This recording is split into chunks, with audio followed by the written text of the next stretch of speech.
Bago ko po simulan ang ating kwento mga kakwentong kalakbay, iniimbitahan ko po kayo na pasyalan po ang bago naming channel, ang Missions Horror Stories. Sigurado po ako mga kakwentong kalakbay na magugustuhan at maiibigan niyo po ang bago naming channel. Maraming salamat po sa inyong lahat. Simulan na po natin ang kwento. Ang ek-ek ay isang uri ng aswang na kayang gayahin ng boses ng isang tao na malapit sa bibiktimahin ito. Ito ang kanilang kakayahan para mas mabilis nilang makuha ang kanilang bibiktimahin. May kakayahan din silang mag-anyong ibon o kaya ay aso. Mabilis silang kumilos at nagtatago sa kadiliman. Ang lahing ito ay pinaniniwalaan ng mga sinaunang ninuno ng mga Pilipino na isang sumpa na ipinasa sa mga angkan hanggang sa dumami at nagkalat. Likas na sa atin ang maging matulungin sa ating kapwa, lalo na at kung alam natin na may kakayahan tayong tumulong. Subalit paano kung ang makakaharap mo sa isang laban ay ang taong matagal mo nang hinahanap at gustong makasama? Handa ka bang maging masama para sa iyong sariling interes? Magandang araw sa mga masugid na tagapakinig sa kwentong kalakbay. Ang kwento nating babasahin sa araw na ito ay mula kay Ramil. Hindi niya tunay na pangalan. Nangyari ito noong taong 1978. Ilang dekada na ang nakaraan. Subalit para kay Ramil, sariwa pa rin sa kanyang isipan ang kababalaghan na nangyari sa kanya noon. Magandang araw, Sir Proy. Itago niyo na lamang ako sa pangalang Ramil. Taong 1978, sa isang bayan ng Aklan kami nakatira ng aking pamilya. Nasa 30 taong gulang na ako noon. May asawa na po ako noon at isang anak na 9 na taong gulang. Ang ikinabubuhay namin sa Aklan ay ang pagsasaka. Napakalawak na palayan ng aming tinataniman na pagmamayari ng isang mayamang tao sa aming bayan. Kami ang suki niya sa pagtatanim at pag-aani ng kanyang palay. Minsan din kami ang kinukuha niya na mag-angkat ng mga palay sa ibang bayan. May kaibigan nga pala ako na itago ko na lamang sa pangalan na Beloy. Gaya ko ay may pamilya na rin siya. Yun nga lang, mukhang pinalad siya sa mga anak dahil 3 na ang mga ito. Samantalang ako ay isa pa lang. Maselang kasi magbuntis ang asawa ko noon, Sir Proy, na itago ko na lang sa pangalang Lani. Kaya't kahit na gustuhin namin na magkaanak pa, ay pinili na lang namin na hindi na. Natatakot din kasi ako sa magiging kalagayan ng asawa ko oras na mabuntis siya. Mayaman sa malawak na palayan ng probinsya namin. Mayaman din pagdating sa pag-aabaka at pangingisda.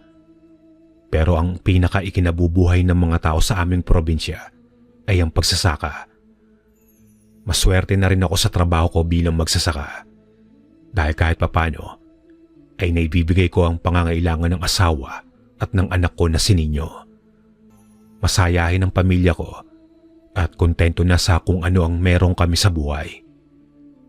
Nagtayo rin ng maliit na tiyangge ang asawa ko sa labas ng aming bahay para daw kahit papano ay may kinikita siya kahit na nasa loob lamang siya ng bahay. May mga pagkakataon din na nagtitinda ako ng tuba na siyang kinukuha ko sa mga puno ng nyog kapag tumutungo ako sa bukid. Bukod doon ay may alaga pa kaming 2 kalabaw na siyang pinagkakaabalahan ko rin kada umuuwi sa bahay. Madalang din kasi ang pagtatanim ng palay at ang pag-aani nito. Kaya kinakailangan ko rin magsikap para makaahon sa buhay. Maging pag-aalaga ng manok at baboy ay pinasok ko na mula sa natipon namin na malit na pera ng aking asawa. Hanga rin ako sa kasipagan ng asawa ko dahil nagtatanim siya ng mga gulay sa aming bakuran. Para daw hindi na kami bibili ng gulay sa palengke. Mas nakababawas daw sa gastusin kapag may sariling tanim. Ang nakakainis lang ay minsan kinukuha ng aming mga kapitbahay ang mga tanim namin. Umabot pa nga ang araw na nagalit ang asawa ko at pinutol niya ang puno ng saging. Pinaggugupit din niya ang mga tanim naming talong, okra, talbos ng kamote at iba pang mga tanim. Mas mabuti na raw na walang makinabang kaysa daw na may tanim kami, pero ang kapitbahay namin ang nakikinabang. Kinausap ko naman noon ang aking asawang si Lani. Nahayaan na ang ginagawa ng aming kapitbahay. Nangako na lamang ako noon sa kanya. Nagagawa ko ng mataas na koral na nakapalibot sa aming bahay. Tuwang-tuwa naman siya dahil maganda raw ang naisip ko. Kaya tuwing galing ako sa bukid o sa palayan, ay unti-unti kong ginawa ang koral hanggang sa matapos ito. Isang araw, nagulantang na lamang ako kay Beloy nang maaga siyang tumungo sa aming bahay. Pawisan siya at namumutla. Agad ko siyang nilapitan para harapin at papasukin sana sa bahay nang tumanggi siya. Nagmamadali raw siya at kinakailangan niya ng tulong ko. Noong una ay hindi ko siya maintindihan hanggang sa sinabi niya sa akin na nahimatay raw ang asawa niya at nagdurugo ito ng walang tigil. Humingi siya sa akin ng tulong na humanap ng tricycle na magdadala sa asawa niya sa ospital at siya raw ay bubuhatin ng asawa niya palabas ng kanilang bahay. Malapit lang din kasi ang bahay ni Beloy sa bahay namin, kung kaya't hindi naman nagkakalayo. Agad akong tumungo nun sa kanya. Binalingan ko si Lani at ang anak ko. Pinapasok ko sila sa loob ng bahay at hintayin nila ako hanggang sa makabalik ako. Sumunod naman si Lani sa akin at sinabihan kami ni Beloy na mag-iingat. Bumalik si Beloy sa kanilang bahay at ako naman ay agad na tumakbo patungo sa bahay ni Mang Sael. Nagulat pa ang matanda sa akin. Nang maaga pa lang ay nasa bahay na nila ako at tinatawag siya. Agad ko namang sinabi sa kanya na kailangan ng tulong ni Beloy. Hindi naman siya nagdalawang isip at agad na pinandar ang kanyang tricycle patungo sa bahay ni Beloy. Nang nasa bukana pa lamang kami ng daan, ay natanaw namin si Beloy na tumatakbo habang karga-karga ang kanyang asawa. Muntikan na akong mapamura noon at takang-taka nang makita ang napakaraming dugo sa katawan ng asawa ni Beloy na si Aguada. Halos magkulay pula na ang suot nitong bestida at dumadalo rin ang dugo sa katawan ni Beloy. Tumakbo ako patungo sa kinaroroonan ni Beloy tapos ay tinulungan ko ito sa pagkarga kay Aguada. Noong masilayan ko ang mukha ng asawa niya, ay putlang-putla ito at mukhang nag-aagaw buhay. Pagkarating namin sa loob ng tricycle ni Mang Sael, ay agad na itong pinatakbo ng mabilis ng matanda. Habang nasa biyahe ay tinanong ko si Beloy kung ano ang nangyari sa kanyang asawa. Hindi niya raw alam kung ano ang nangyari kay Aguada. Buntis daw ang asawa niya at baka raw nakunan ito. Sinabi ko naman sa kanya na kung talagang nakunan si Aguada, ay bakit napakaraming dugo na lumabas sa katawan nito, at yun din ang hindi alam ni Beloy kung bakit. Biglang sumingit sa usapan namin noon si Mang Sael. Bakit hindi mo dalhin sa albularyo si Aguada, Beloy? Baka inaswang siya o kaya naengkanto. Wika ni Mang Sael. Mang Sael, hindi ako naniniwala sa mga ganyang bagay. Buntis po ang asawa ko, kaya kinakailangan ko siyang dalhin sa ospital. Sagot naman ni Beloy kay Mang Sael. Hindi naman na sumagot pa ang matanda, tapos ay nagkibit balikat na lamang ito. Pero mas binilisan niya pa ang pagpapatakbo sa tricycle. Sa mga sandaling iyon, ay napaisip din ako sa sinabi ni Mang Sael. Napaka-misteryoso naman kasi ang pagdurugo ni Aguada kung nahulugan lamang ito ng bata. Idagdag pa na namumutla ang babae at mukhang nag-aagaw buhay. Hindi na rin kasi iba sa aming baryo ang kwento tungkol sa mga aswang. Halos ang ilan na kasi sa amin ay nakakita na ng mga aswang at ang iba namang hindi naniniwala ay ang hindi pa nakakakita at kabilang na doon si Beloy. Maski sa mga pamahiin ay hindi siya naniniwala. Lumaki kasi si Beloy sa syudad at halos ng paniniwala niya ay doon galing. Kaya't mahirap siyang paniwalain sa mga kwentong baryo at pamahiin. Panay ang dasal naming dalawa habang naghihintay na makarating sa ospital sa bayan. Tinatawag ni Beloy ng ilang beses si Aguada para hindi ito mawalan ng malay. Nung nasa ospital na kami, ay tinulungan ko si Beloy na buhatin si Aguada. Si Mang Sael naman ay tumawag ng mga doktor at nurse para tulungan na dalhin si Aguada sa may emergency room. Nang dumating na ang stretcher at ang mga nurse, ay hinayaan na namin si Beloy na sumama sa mga ito para samahan si Aguada. Naiwan kami sa labas ni Mang Sael at naupo sa upuan na naroon. Nang biglang magsalita ang matanda at saka umiling sa mga sandaling iyon. Sinabi niya na sana raw ay hindi magsisi si Beloy oras na may mangyaring hindi maganda sa asawa nito. Nabalaan na rin daw niya ang kaibigan ko at ito na raw ang bahala sa susunod nitong gagawin. Sinabi ko naman kay Mang Sael na hayaan na si Beloy sa kanyang paniniwala at hindi na namin iyon mababago.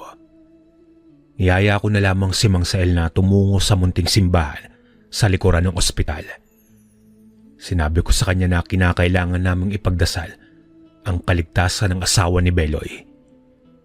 Hindi naman tumanggi sa akin ang matanda at agad akong tinapik sa aking balikat. Sabay kaming dalawa na tumungo sa munting simbahan at saka kami lumuhod na dalawa. Nagdasal kami para sa kaligtasan ng asawa ni Beloy. Hindi kami tumayo ni Mang Sael hanggat hindi natapos ang 1 oras. Kinakailangan din ni Beloy na manalangin. Habang lumilipas ang oras, ay hindi namin mapigilan ni Mang Sael na kabahan. Noong hindi na kami makapaghintay ni Mang Sael, nagdesisyon kami na muling bumalik sa emergency room. Nakita namin si Beloy na nakasandig sa pader habang umiiyak.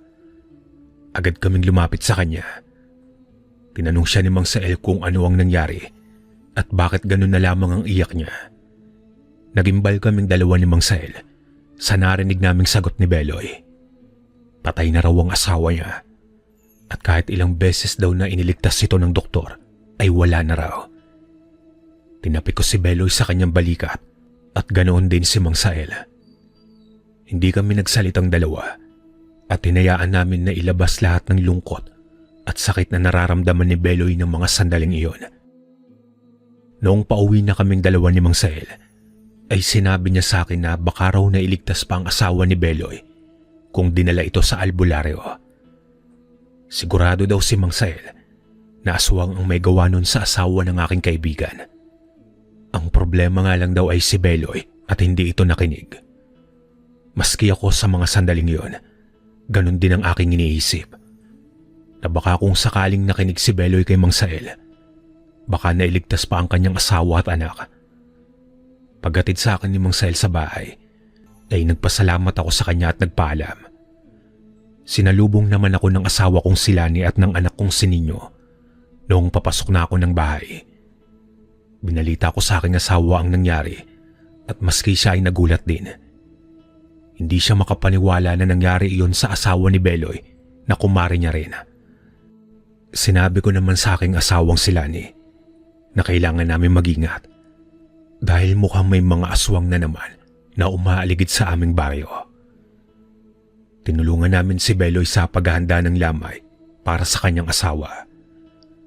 Wala kasi siya sa kanyang sarili at mukhang hindi pa niya matanggap na wala na si Aguada.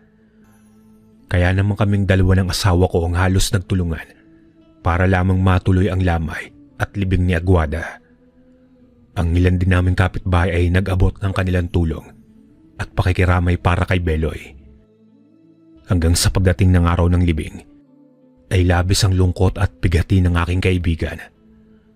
Wala rin akong magawa ng mga sandaling iyon dahil hindi ko rin alam kung paano ko pagagaanin ang kanyang loob.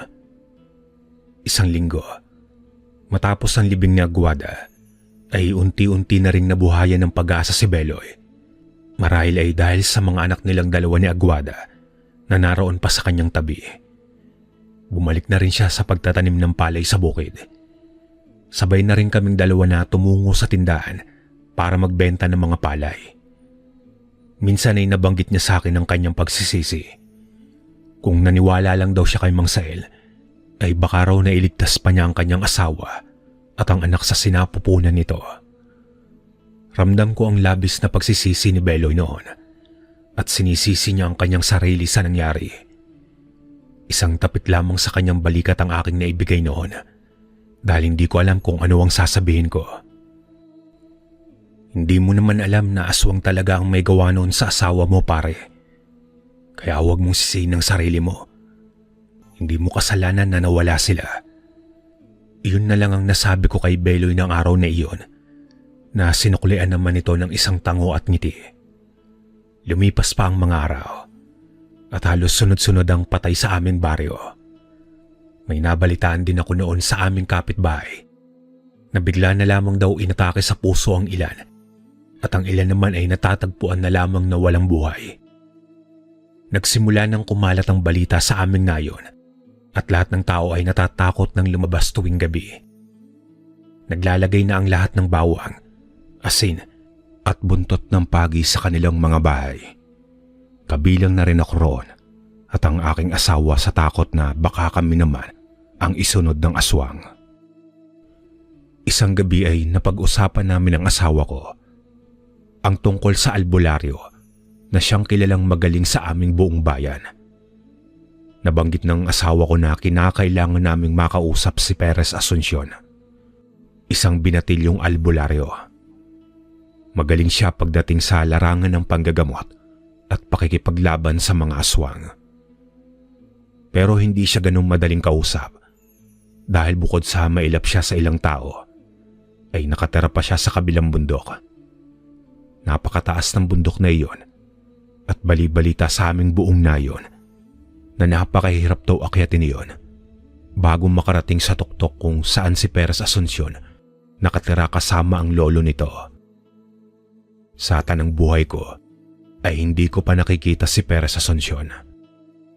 Napaka-misteryoso kasi nito.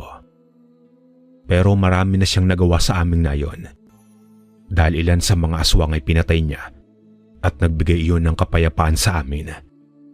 Ngunit mukhang kinakailangan ulit namin ang tulong niya at gayong marami na namang kababalagan ang nangyayari sa aming nayon. Hindi lang namin alam ng aking asawa kung sino ang maglalakas loob na puntahan si Perez sa kabilang bundok. Pero nabanggit ng asawa ko na imposible raw na hindi nababalitaan ni Perez ang nangyayari sa aming nayon.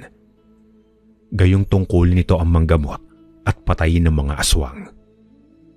Yun din ang ipinagtataka ko ng mga sandaling iyon. Napaisip ako ng malalim kung ano ang nangyari sa isang binatilyong albularyo. Pagkatapos naming mapag-usapan nila niya ang tungkol kay Perez, ay nagpahinga na rin kaming dalawa. Kinabukasan ay nagpaalam ako sa aking asawa para tumungo sa bukid. Masayang-masaya pa kami habang ipinapaalala ko sa kanila ng aking anak na mag-iingat. Tumango naman sa akin si Lani at Nino, tapos ay niyakap nila akong dalawa ng mahigpit. Sabay naman kaming dalawa noon ni Beloy na tumungo sa bukid. Pinakain ko pa muna ang dalawa kong alagang kalabaw bago kami tumungo sa palayan para umani. Habang kumakain ng aming tanghalian, ay hindi ko maiwasan nun ang makaramdam ng kakaibang kaba. Biglang sumagi sa isip ko ang aking magina. Akala ko ay nag-aalala lang talaga ako nun para sa kanila. Pero hindi ko inaasahan na isang masamang balita ang aking nadatnan pagka-uwi sa aming bahay ng hapon na iyon. Nakabang sa akin si Mang Sael. Napatigil naman kaming dalawa ni Beloy at tinanong ko ang matanda kung ano ang kanyang ginagawa roon. At isang balita ang kanyang sinabi sa akin. Nawawala raw ang anak kong si Nino. Tinulungan na rin daw niya ang aking asawa sa paghahanap pero hindi pa raw nila nakikita ang anak ko. Tinanong ko si Mang Sael kung nasan si Lani at sinabi niya na tumungo ito ng barangay para humingi ng tulong sa aming kapitan. Hindi na ako nakapagsalita noon at kumaripas na ako ng takbo patungo sa aming bakuran. Hinanap ko ng buong maghapon na iyon si Nino. Hanggang gabi ay hinahanap ko rin ang aking anak. Hinatid ko muna ang aking asawa sa bahay ng kanyang mga magulang para bantayan siya. Gusto pa sanang sumama sa amin ni Lani para tulungan ako sa paghahanap kay Nino, pero hindi ako pumayag. Lalo pa at delikado kapag sumapit ang dilim. Sa mga sandaling nasa gubat ako at hinahanap ang aking anak, ay hindi ako nakaramdam ng takot. Sa halip ay mas nangibabaw ang kagustuhan kong mahanap ang aking anak. Binaliwala ko ang takot na nararamdaman at ang tungkol sa kaligtasan ko. Ang mahalaga sa akin ng mga sandaling iyon ay ang makita ko si Nino. Sa kalagitnaan ng aking paghahanap, ay bigla na lamang ako nakaramdam ng paninindig ng balahibo sa aking batok. Pakiramdam ko ay may nakamasid sa akin mula sa dilim. Hinugot ko ang aking itak na nakasabit sa baywang. Itinuto ko ang siga na aking dala sa aking likuran para tignan kung sino ang nakatingin sa akin. Makaraan ng ilang sandali, nakarinig ako ng munting kaluskos sa may kakahuyan. Dahan-dahan akong lumakad at tumungo sa ilalim ng puno. Tumingala ako para tignan kung ano ang mayroon doon, pero wala akong nakita. Subalit naggalawan ang mayabong na halaman sa unahan na para bang may nagtatago roon. Pinagpapawisan na ako ng malagkit noon. Rinig ko na rin ang malakas na tibok ng aking puso. Nanlamig ang buo kong kalamnan at bumigat ang aking paghinga. Bumuga ako ng hangin at pilit na pinapakalma ang aking sarili. Itinatak ko sa aking isipan noon na hindi dapat ako magpapatalo sa kasamaan at kailangan kong palakasin ang aking loob. Muli na naman ako nakarinig ng kaluskos. Hanggang sa ilang sandali ay bigla ko na lamang narinig ang boses ng aking anak na si Nino. Nanlaki ang aking mga mata at mabilis na tumungo sa mayabong na halaman sa pag-aakala na si Nino ang nagtatago roon. Pero ganun na lamang ang sigaw ko nang bigla kong sunggaban ng isang malaking nilalang. Nanlilisik ang mga mata nito habang naglalaway. Napakaitim ng kanyang buong katawan. Para siyang isang aso na hindi ko maipaliwanag. Pilit niyang inaabot ang aking leeg, pero mabilis ko siyang itinulak. Kinuha ko ang pagkakataon na iyon para makatakbo papalayo sa nilalang. Habol-habol ko ang aking paghinga at noon lamang ako nakaramdam ng ganoong kaba sa tanang buhay ko. Hindi ko rin alam kung bakit nakatakbo ako ng mabilis. Marahil sa takot na baka maabutan ako ng aswang. Hindi ko akalain na nagaya nito ang boses ng anak ko para linlangin ako. Naramdaman ko na lamang na may tumatakbo sa likuran ko. Noong lumingon ako ay nakita ko ang aswang na hinahabol ako. Tawang-tawa ito habang nakasunod sa akin. Napamura ako ng malutong habang mas binilisan ko pa ang pagtakbo. Bigla na lamang akong napatigil nang mapunta siya sa harapan ko. Nanginginig ang kamay ko nang ihambalos sa kanya ang siga kong dala.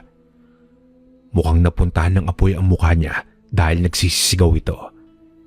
Kinuha ko ang pagkakataon na iyon para saksakin siya ng dala kong talibong. Ngunit agad naman siyang nakaiwas at sinipa niya ako ng malakas. Napaubo ko nang tumama ang aking likuran sa isang punong kahoy.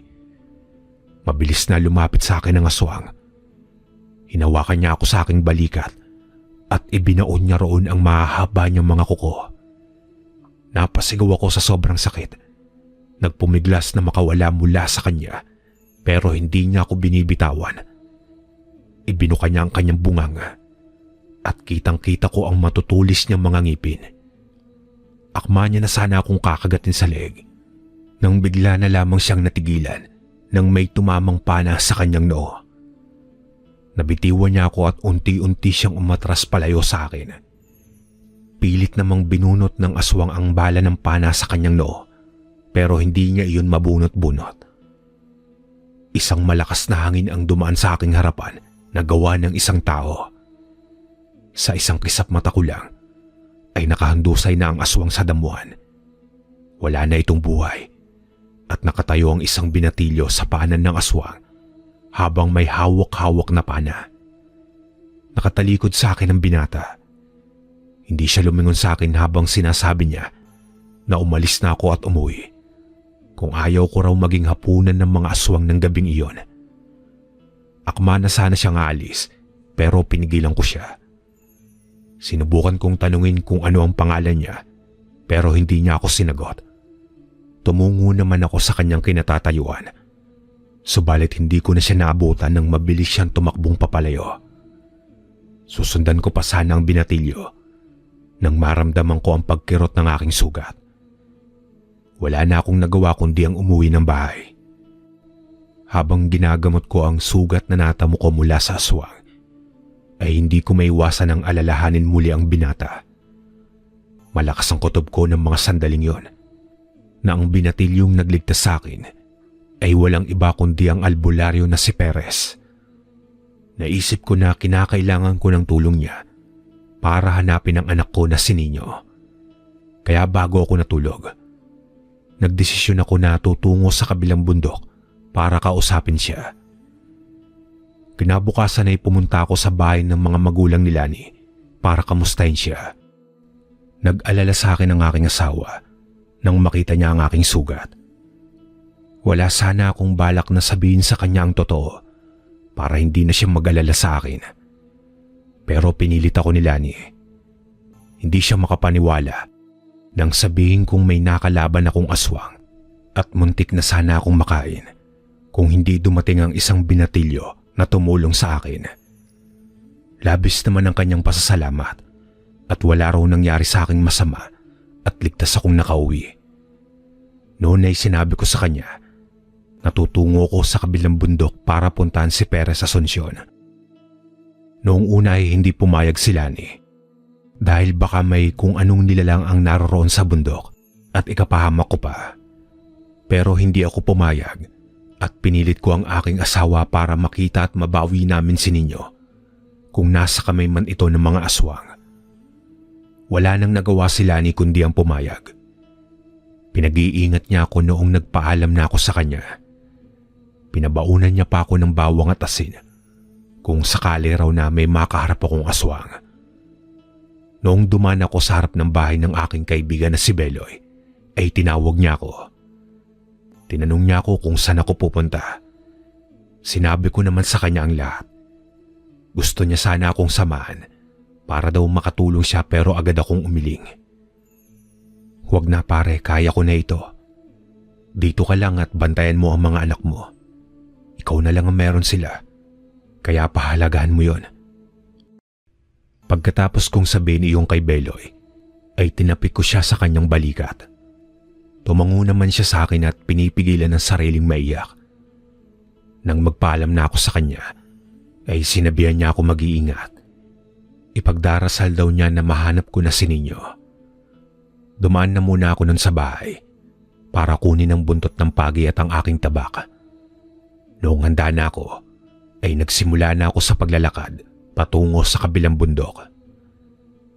Nakasalubong ko pa noon si Mang Sael.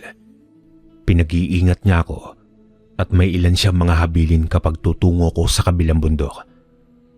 Nagpasalamat naman ako sa matanda bago ako nagpatuloy. Tanaw ko na ang masukal na daan papasok ng bundok, kaya napabuga na ako ng hangin. Pero pinilit ko pa rin makapasok para makarating sa tuktok kung saan naroroon si Perez. Halos ang daan ay malubak at madulas. Napakataas pa at halos bangin na ang dinadaanan ko. Hingal na hingal ako sa tuwing aakyat, kaya't paminsan-minsan ay tumitigil ako para magpahinga o kaya ay ang uminom ng tubig. Hindi ko akalain na ganun pala ang bundok na kinaroroonan ni Perez. Noong nakapagpahinga na ako ay muli akong umakyat at tinakang daan patungo sa bundok. Ilang beses pa akong nadulas sa mga bato-batong daan. Makalipas ang halos 2 oras sa paglalakad, ay agad kong natanaw ang isang maliit na bahay sa tuktok. Napabuga ako ng hangin nang makita ko na rin sa wakas ang bahay ni Perez. Nakita ko ang isang matandang lalaki na nagwawalis sa kanilang bakuran, habang ang isang binatilyo ay nagsisibak ng kahoy. Napatigil siya nang makita niya ako. Kumunot ang noo nito habang kinikilala ko. Kumaway ako sa kanya at mabilis ko siyang tinawag. Pabalas ang tingin sa akin ni Perez. Tinanong niya ako kung ano ang ginagawa ko roon at kung ano ang sadya ko. Hindi naman ako nagpaligoy-ligoy at agad kong sinabi sa kanya na nawawala ang aking anak at kinakailangan ko ng kanyang tulong. Lumapit naman sa aming kinaroroonan ng matanda. Inalalayan ako nito papasok sa loob ng kanilang bahay at binigyan ng tubig na maiinom. Nagpakilala ang matanda sa akin bilang si Lolo Elmo. Ipinasalaysay niya sa akin kung paano nawala ang anak kong si Nino habang nakikinig naman sa amin si Perez. Sinabi ko sa kanila ang lahat at kung ano ang nangyari sa buong nayon.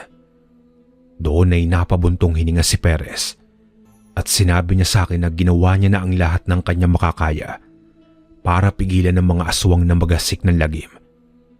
Ang ilan sa mga tao ay pinagaling na niya at tinutulungan. Ngunit hindi naman daw sa lahat ng oras ay malakas siya. Kagabi lang daw siya nagbalik sa pagtupad sa kanyang tungkulin matapos ang mahaba niyang pagpapahinga. Nabanggit din niya sa akin na hinahanap niya rin ang kanyang ina na tinangay rin daw ng aswang. Hindi nga lang daw niya mahanap-hanap ang kanyang ina kahit na may kakayahan pa siyang hanapin ito. Magaling daw magtago ang aswang na kumuha sa kanyang ina. Sinabi naman niya sa akin na tutulungan niya ako sa abot ng kanyang makakaya. Matapos ang pag-uusap namin, ay pinababalik niya na agad ako sa aming nayon. At siya na raw ang bahala na maganap sa aking anak. Pero hindi ako pumayag. Pinaglaban ko ang kagustuhan na tulungan siya. Ipinaliwanag ko sa kanya na gusto kong tumulong dahil anak ko ang nawawala at karapatan kong hanapin si Nino. Hindi na kumontra pa si Perez at agad na pumayag sa kagustuhan ko. Pinaalalahanan niya rin ako na hindi raw kasalanan kung hindi niya ako maprotektahan oras na malagay sa panganib ang buhay ko kapag napasa kamay ako ng aswang. Tumawa naman ako at agad na nakipagkasundo sa kanya. Doon na rin ako kumain ng tanghalian kila Perez. Sinabi rin sa akin ni Lolo Elmo na manatili raw muna ako roon sa kanila habang hindi pa namin nahanap ni Perez ang aking anak na si Nino. At kinakailangan daw namin na paghandaan ang pagharap sa aswang. Umayag naman ako dahil pabor iyon sa akin.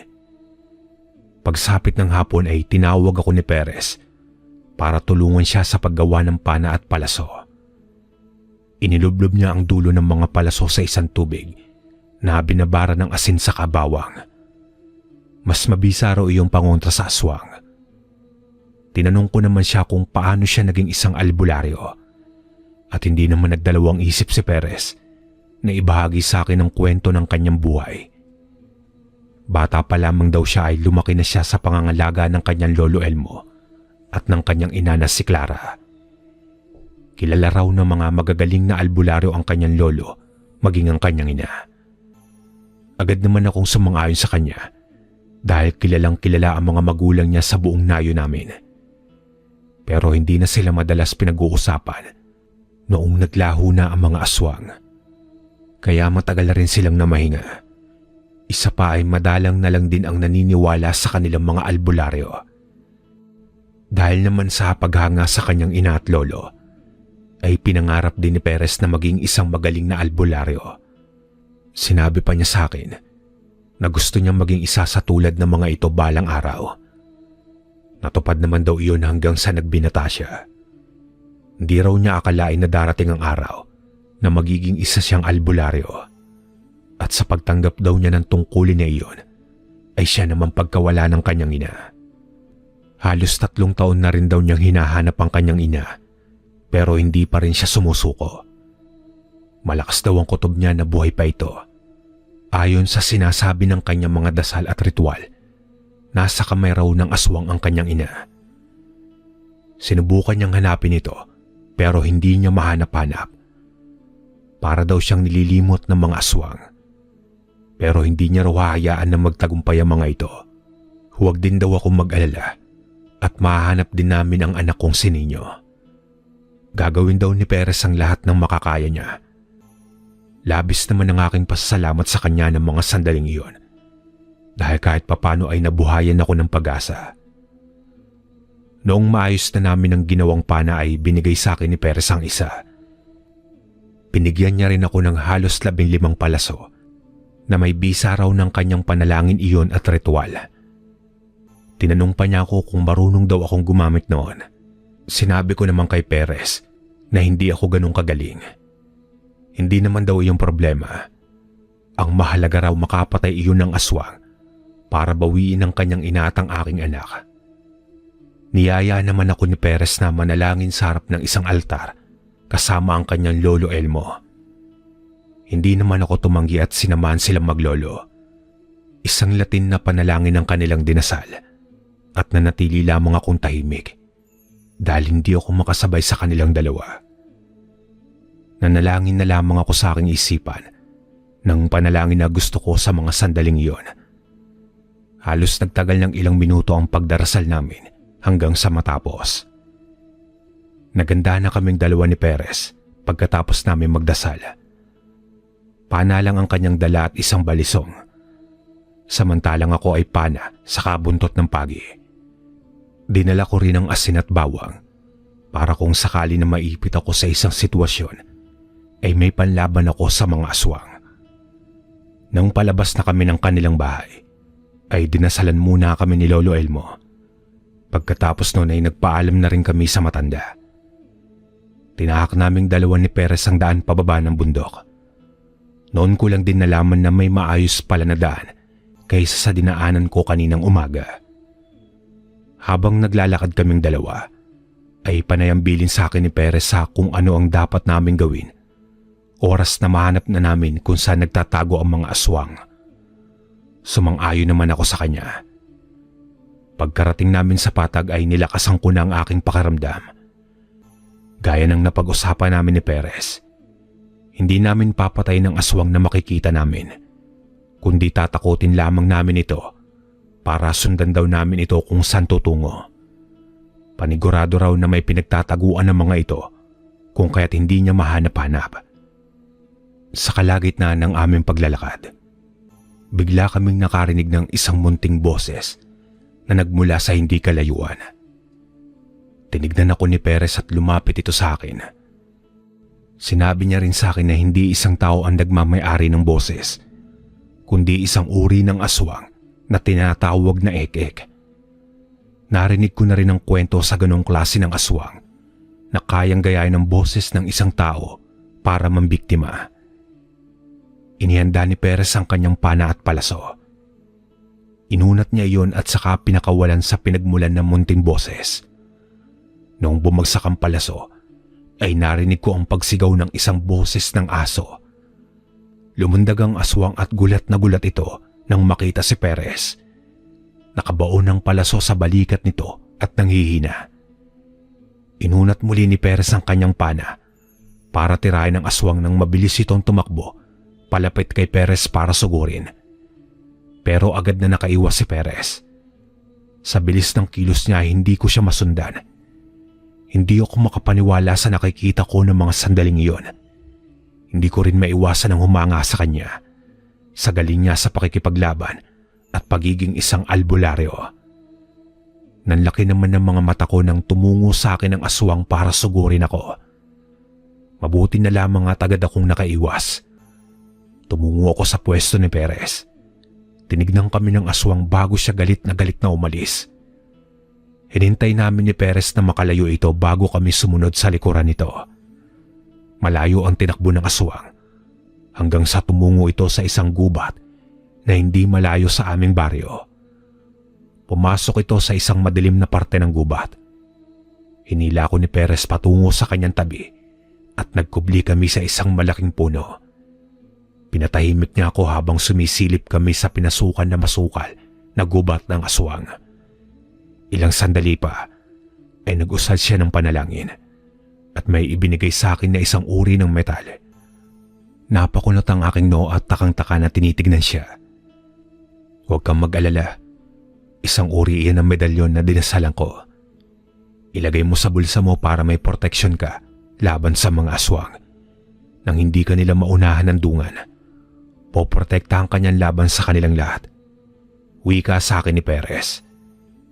Hinawakan ko iyon na maigpit Noong makita ko na may maliit na butas sa dulo nun, ay agad ko yung inilagay sa kwintas na nasa aking leeg. Ano ang gagawin natin, Perez? Tanong ko sa kanya noong handa na ako. Muli naman siyang sumilip mula sa pinagkukublihan naming dalawa. Ako ang mauuna na pumasok sa loob. Oras na makapasok ako, tumungo ka sa kabilang parte at hanapin mo ang anak at ang aking ina. Nailarawan ko na sa'yo kanina kung ano ang kanyang itsura. Wika at utos sa akin ni Perez. Tumango naman ako ng sunod-sunod habang mahigpit ang pagkakahawak ko sa aking pana noon. Tumayo na si Perez at pumasok sa masukal na gubat. Ako naman ay bumuga ng hangin saka tumungo sa kabila para hanapin ang aking anak at ang ina ni Perez. Panayang usal ko ng dasal habang hinahanap kung saan naroroon ang lungga ng aswang. Pagpasok ko sa masukal na gubat, ay natanaw ko ang halos 5 kubo na naroon at nagtatago sa kadiliman. Dahan-dahan akong lumakad patungo sa kanilang kabahayan para tingnan kung naroroon si Nino at ang ina ni Perez. Ingat na ingat ako para hindi ako mapansin ng mga ilang nakabantay na aswang sa labas. Natanaw ko si Perez na kausap ang isang lalaking aswang. Tumatawa pa ito at mukhang iniinsulto si Perez. Agad naman akong kumilos ng mabilis pero may pag-iingat para mahanap ko ang aking hinahanap. Pero ganun na lamang ang panlalaki ng mga mata ko nang lumabas ang isang babae na siyang naaayon sa paglalarawan ni Perez. Akay-akay nito ang aking anak na si Nino. Umiiyak ang aking anak habang pilit na nagpupumiglas mula sa pagkakahila sa kanya ng nanay ni Perez. Labis ang aking pagtataka ng mga sandaling iyon habang hindi ako nakakilos sa aking kinatatayuan. Lumakad ang babae habang dala si Nino patungo sa kinaroroonan ni Perez. Kitang-kita ko ang gulat sa mga mata ng binatilyong albularyo nang masilayan niya ang kanyang ina. Malakas na nagsalita ang ina ni Perez na natutuwa raw siya at tumungo raw ng kanyang anak. Sinabi rin ito kay Perez na siya ang leader ng aswang na naroroon. Hindi makapaniwala si Perez sa kanyang narinig mula sa ina nito. Nanginginig ang kanyang kamay habang nakatutok ang pana rito. Tumawa ang ina ni Perez na para bang sinusubukan kung hanggang saan maninindigan si Perez sa kanyang paniniwala at tungkulin. Hanggang sa hindi ko na napigilan ng aking sarili. Inisa-isa kong panain ang mga aswang na naroon. Ibinuhos ko ang aking buong lakas habang tinatawag ko ang aking anak na si Nino. Sumugod sa akin ang ilang aswang at nakipaglaban ako sa mga ito. Hanggang sa mga sandaling iyon, hindi pa rin kumikilos si Perez. Kaya't sinigawan ko siya ng mga sandaling iyon. Sinabihan ko siya na bumalik siya sa kung ano ang tungkulin na pinaninindigan niya. Sinabi ko rin sa kanya na may pag-asa pa para sa kanyang ina na magbago. Dahil doon ay mabilis na kumilos si Perez at inisa-isa niya saksakin ng mga aswang gamit ang kanyang balisong. Mabilis namang kumilos si Perez nang may isang lalaking dumating na malaki ang katawan. Unti-unting nagbago ang anyo nito na para bang isa siyang malaking taong aso. Umalulong ito nang tumingala sa buwan at para bang inilalabas niya ang kanyang lakas. Sinugod nito si Perez at malakas na sinipa sa dibdib. Tumilapon si Perez sa isang bahay dahilan para mawasak ang dingding nun. Ako naman ay agad na hinanap ng aking mga mata si Nino. Hawak-hawak pa rin siya ng ina ni Perez ng mga sandaling iyon. Agad akong kumilos at tumakbo patungo sa kinaroroonan nito nang biglang may sumugod sa akin. Isang naglalaway na aswang ang sumalubong sa akin. Nagwawala rin ito at mukhang hindi na mapigilan ng sarili na kumain ng laman loob. Mas malakas siya sa akin, kaya't ilang hibla na lamang ay maaabot na niya ang aking dibdib. Pero bigla siyang sumigaw nang makita ang aking medalyon na suot. Kumilos agad ako at agad ko siyang hinambalos ng pana kong hawak. Sinipa ko pa siya at saka sinuntok. Hindi ko siya tinigilan hanggang hindi ko siya napuruan. Ngunit agad niya akong hinila sa kamay at ibinalibag sa may kakahuyan. Halos mawalan ako ng malay dahil sa lakas ng pagkakabagsak ko sa may punong kahoy. Hindi pa tuluyang magaling ang likuran ko na siyang napuruhan din noong nakipaglaban ako sa isang aswang. Tumayo ako mula sa pagkabagsak. Muling sumugod sa akin ang aswang. Pinigilan ko ito at tinugot ang buntot ng pagi na nakasabit sa aking bewang. Malakas ko yung hinataw sa aswang dahilan para mabitawan ako nito. Sa sobrang inis at galit ko ay sinuntok ko ito ng sunod-sunod sa kanyang muka. Tinignan ko si Perez at halos nakikipagbugbugan na rin siya sa aswang na malaki ang katawan. Nasa ilalim ang aswang at siya naman ay nakapatong sa tiyan nito. Sunod-sunod ang suntok niya sa mukha nito. Noong hindi na kontento si Perez, ay hinugot niya ang balisong mula sa kanyang bewang at walang pagdadalawang isip na itinarak iyon sa dibdib ng aswang. Umalingaw-ngaw ang nakakakilabot na sigaw ng aswang sa buong gubat. Nagwala ang aswang. Nanginig ang buong katawan nito hanggang sa tuluyan itong bawian ng buhay. Agad naman akong tumungo sa kinatatayuan ni Perez at tinanong ko siya kung paano niya harapin ang kanyang ina. Tinignan niya ako noon ng mabilasik sa aking mga mata. Sinabi niya rin sa akin, alalahanin ko raw ang aking anak at siya nang bahala sa kanyang nanay na nagngangalang Clara. Tumango naman ako sa sinabing iyon ni Perez. Hindi ko rin maiwasan na mag-alala sa kanya dahil alam ko na mabigat sa kanya ang pumili. Kung ano ang kanyang uunahin, ang kanyang tungkulin o ang kanyang ina. Pero malaki ang tiwala ko sa kanya na pipiliin pa rin niya ang kabutihan kaysa sa kasamaan. Nagsimula ng kausapin ni Perez ang kanyang ina. Sinabihan niya itong bitiwan ng aking anak at magharap silang dalawa. Sinabi niya rin kay Clara na sabihin nito ang lahat kung bakit ito naging leader ng aswang. Ngumiti si Clara at tumawa ng bagya. Hindi pa rin ito binibitiwan ng aking anak na si Nino. Gustong-gusto ko nang sugurin noon si Clara pero hindi ko magawa dahil baka mas mabilis siya sa akin. Inaalala ko rin kung ano ang mararamdaman ni Perez. Wala ring tigil sa pag-iyak si Nino at ang paulit-ulit niyang pagtawag sa akin. Biglang nagsalita si Clara at sinagot niya ang tanong ni Perez. Ayon sa kanya, simula raw nang mawala siya at nang ipasa niya ang tungkulin bilang isang albularyo kay Perez, ay siya rin daw ang pagsubok ng sumpa sa kanilang angkan bilang isang aswang.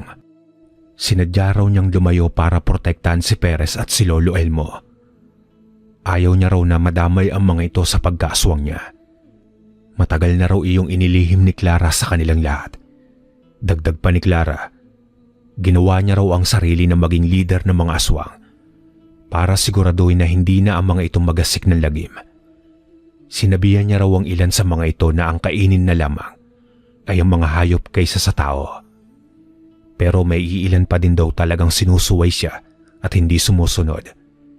May ilan pa din daw na kumakain ng laman loob ng tao. Muntik na raw mabiktima ang aking anak kung hindi niya lang daw naabutan ng isang aswang na may hawak kay Nino. Sa mga sandaling iyon ay binitiwan niya si Nino at hinayaan na lumapit sa akin. Noong nakalapit na sa akin si Nino, ay agad kong niyakap ang aking anak ng napakahigpit. Isinuot ko sa kanya ang aking kwintas na may medalyon para kung sakali na may aswang pa sa paligid ay maprotektahan siya. Nagpasalamat naman ako kay Clara ng mga sandaling yon. Pinapalis na kami ni Perez ng aking anak pero hindi ko ginawa. Sinabi ko sa kanya na hihintayin ko siya at hindi iiwan.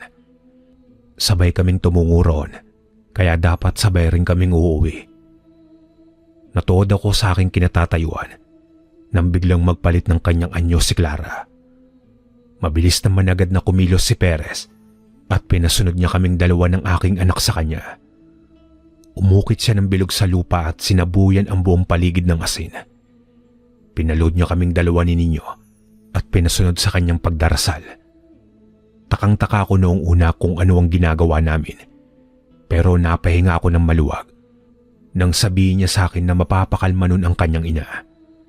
Sa paraan daw ng isinasagawa niyang ritual ay makukuha ang sumpa at ang itim na bertud sa loob ng katawan nito.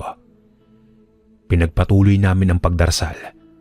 Unti-unting nagwawala si Clara. Nawari bang nasasaktan ito habang pinapakinggan ang aming dasal. Nanatili kaming nakaluhod ng aking anak na si Nino sa loob ng bilog na ginawa ni Perez. Samantalang si Perez, tumayo mula sa kanyang niluluhuran at lumabas sa bilog. Tumungo ito sa harapan ni Clara at hinawakan ito sa kamay. Pero agad siyang tinulak nito ng malakas. Malakas namang binigkas ni Perez ang panalangin habang unti-unting lumalapit sa kinaroroonan ng kanyang ina. Lumod si Clara habang nakatakip ang dalawa nitong kamay sa magkabilang tenga. Hindi tumigil si Perez sa pagsigaw ng panalangin hanggang sa hindi tuluyang humiga sa lupa si Clara. Bumaluktot ang kanyang ina sa lupa na para bang nasasaktan ito. Nanginginig ang buong katawan habang mabigat ang hininga. Lumod sa paanan nito si Perez at muling nag-usal ng dasal ang binatilyong albularyo. May kinuha itong rosaryo sa kanyang bulsa at isinuot iyon sa kanyang ina. Pinahingi niya ng tawad ang kanyang ina sa Diyos. Hanggang sa tuluyan na itong naging normal. Bumalik sa dati niyang anyo si Clara. Tinulungan naman itong tumayo ni Perez, pero nanghihina itong hinawakan ni Perez sa braso. Ngumiti si Clara sa kanyang anak at saka pumikit. Kitang-kita ko ang pagbabago sa katawan nito, lalo na noong isinuka na nito ang itim na bertud. Nawala na ang pagkaaswang nito.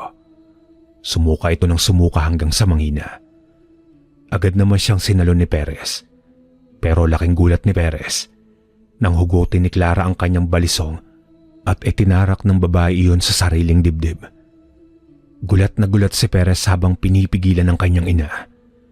Subalit huli na ang lahat. Sumuka na ng dugo si Clara at nag-aagaw buhay na ito. Umiling si Perez at umiyak. Tinatawag ang kanyang ina at tinatanong ito kung bakit nito iyon ginawa. Sa nanghihina at nag-aagaw buhay, ay sinagot ni Clara ang katanungan ng kanyang anak. Ang sagot niya ay ginawa niya iyon para iligtas si Perez mula sa sumpatang buong tao sa aming nayon. Sa kanya na raw matatapos ang sumpa bilang aswang at hindi na daw niya hahayaan na dumami pa yon. Pagkatapos na hawakan ni Clara ang pisngi ni Perez, ay isang ngiti ang sumilay sa mga labi ng babae. Humingi ito ng tawad kay Perez dahil hindi na siya magtatagal. Awang-awa ko sa mag-ina ng mga sandaling iyon, pero wala man lang akong naitulong sa kanila.